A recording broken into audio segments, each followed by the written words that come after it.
আমরা শিখতে এসেছি, শিখতেই হবে, আপনাকে পড়তেই হবে। কোরআনের প্রথম কথা হচ্ছে পড়ো আর নিজের জীবন গড়ো, ঠিক কিনা? পড়তেই হবে আপনাকে, না পড়ে উপায় নাই। যখন যে অবস্থায় থাকবেন পড়বেন। জীবনে আমি আমার একটা কিছু মটো আছে, লক্ষ্য, এটাকে খেয়াল করে আমি চলি। বিষয়টা হচ্ছে এরকম যে আমি কখনো হারি না, আমি হয় জিতি নয় শিখি, এরকম একটা অ্যাটিটিউড রাখবেন যে শিখতে আমাকে হবেই, কিন্তু হেরে যাব না আমরা। চিল্লায় বলেন ঠিক কিনা?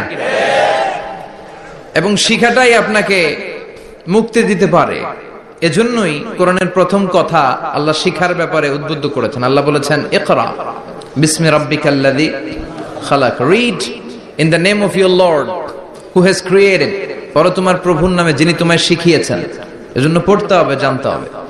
আসেন আমরা সরাসরি মহাবিশ্বয় মহাগ্রন্থ আল কোরআন থেকে শুনি। উদ্দেশ্য হচ্ছে যে আমরা নিজেদেরকে আলোকিত করব, উই এনলাইটেন আওয়ারসেলফ, ভিতরটাকে আলোকিত করব, আলোকিত মানুষ হব, সাদা মনের মানুষ হব, আল্লাহওয়ালা হব ইনশাআল্লাহ। পড়েন।